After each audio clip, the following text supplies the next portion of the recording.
Hey, how you doing? Rockstar Dad here. So I've been asked to do Shadow Precept again. Lockdown killed it.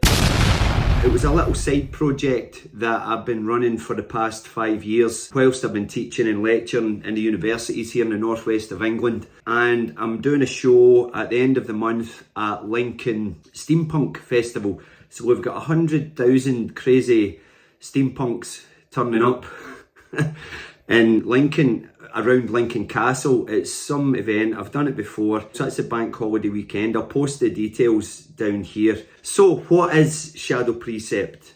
I'll give you a quick rundown of the basic synopsis of the comic. So far, I've got 2 comic books, graphic novels, whatever you want to call them. They're kind of adult based, they're not for kids, as you can see.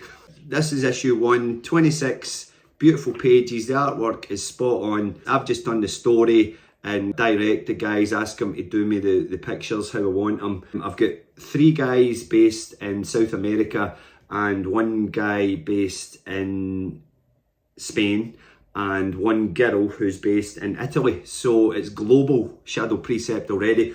I've got a lot of little projects that I've put on the shelf and work on for a while, and sometimes they get finished, sometimes they don't. Here's the second issue as well, got 2 issues, I love this cover. So a quick rundown of the synopsis. We've got ancient aliens, and they arrive on Earth almost 500,000 years ago. About the same time, the missing link appears in our evolution, and our extraterrestrial buddies genetically create the human race, which is a conspiracy theory that's out there, that we have been produced from aliens. Whether you agree with it or not, I don't care. It's just, if it's food for Shadow Precept, it goes in. So the aliens come down, they create the human race, but they don't leave. There's 12 of them, and they're charged with overlooking the development of the human race from behind the scenes. So influencing governments and world events. Basically, every single important social, religious, economic or political instant in the history of mankind has been influenced by our celestial guardians, especially events that are tied up in theoretical dialogue, i.e. conspiracy. So issue 1 here, I'll just give you a wee quick introduction to what's in them so far. Issue 1 is more like a summary of what it's about. It includes developments regarding the moon landing, a celestial battle on another planet, witches, wizards, demons, multiverses, 9/11, the pyramids, reincarnation, and Jesus Christ. And all of those things are in issue 1. Issue 1, like I said, is more like an introduction to Shadow Precept and the characters.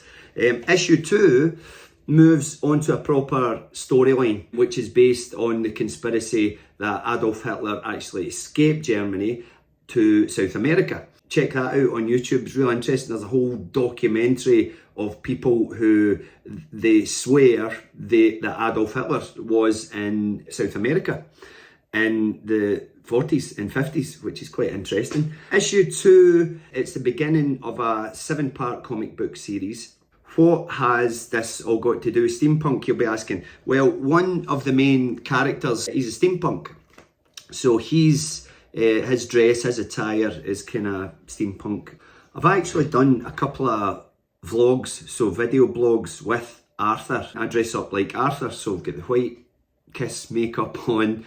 I've got these black eye contacts that takes me like half an hour to get in, poking my eyes out to try and get these things in. I had actually done Manchester Comic Con in 2019. I met one of the fellas that runs the Steampunk Festival, hiya Sam, over in Lincoln. He came and watched the show. We only put 1 show on before lockdown started. That's how daft it was. I had everything ready to go, and we got 1 show in, managed to video it, and lockdown came along, and the whole thing was that it would be showcased at a Comic Con. Now, if you ever go to a Comic Con, there's always an eating area where you can go around the stalls and look at the comics and all the costumes and everything that's at the Comic Con, but then there'll be an eating area you can go and chill out in. And my idea was, well, there's no entertainment in the eating area apart from checking out the other costumes, which is cool.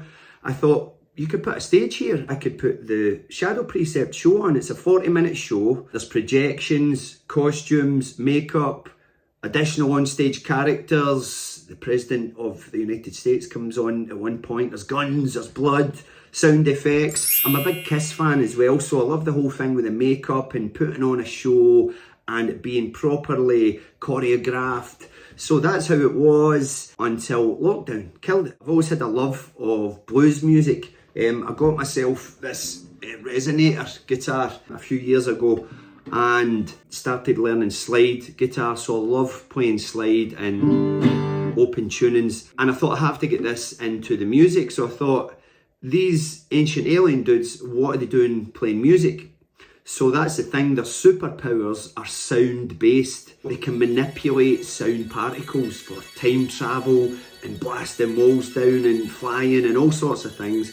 It's all based on sound energy manipulation kind of thing, you know. So I thought, that's why these aliens are playing music. So I thought, wait a minute, what kind of music would aliens be playing if they're these celestial, omnipotent gods that travel the universe, creating races of people, genetically modifying them? Then what kind of music would they play? And I thought, right, I need to do a bit of research. I listened to a lot of sci-fi movies, even superhero theme tunes, and picking out certain notes that all the composers would use to create this kind of feeling of higher power. And there are certain notes that you can use to kind of achieve that and create weirdness. So obviously major chords are happy, a minor chord is sad. Major, happy, minor, sad. You can use music to manipulate how people can feel. So what I found, I went through a lot of movies, a lot of theme tunes. If you count it up, 1, 2, 3, 4, 5, 6, 7,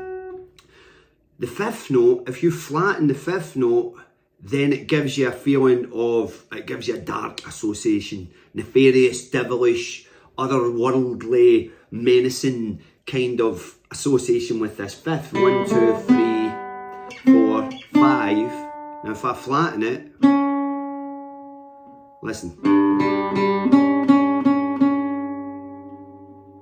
Right, it gives you that, it's the devil note. I took my blues scale, which has only got 5 notes in it, or 6. I made sure that flat 5 was in there, but I also added in some other characteristics in there from different modes. You call them different modes in music. There's a mode called a Phrygian mode, so instead of going do, re, mi, fa, sol, la, ti, do, instead of going, you go. So straight away, there's an Eastern, Egyptian, kind of different feel there. So you put that in with the blues.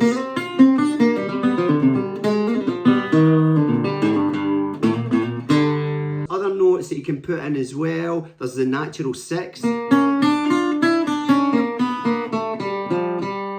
Mixolydian as well, which is your flat 7. Created this alien blues, something that these celestials would use to communicate with lower forms of life, so i.e. us. There's demos on Spotify that I put on Spotify to show some of my buddies. I'll put a link in here as well. I was going for a lo-fi thing with the demos. It's a bit too lo-fi, it's quite nasty sounding in places, but the ideas are all there. There's 2 issues you can purchase through the website if you're interested in it. You want, like I said, the artwork's phenomenal. If you're interested in crazy stories, theories, aliens and all that kind of stuff, then I would highly recommend it. If you're about at the end of the month, come along to the Lincoln Steampunk Festival at Lincoln Castle.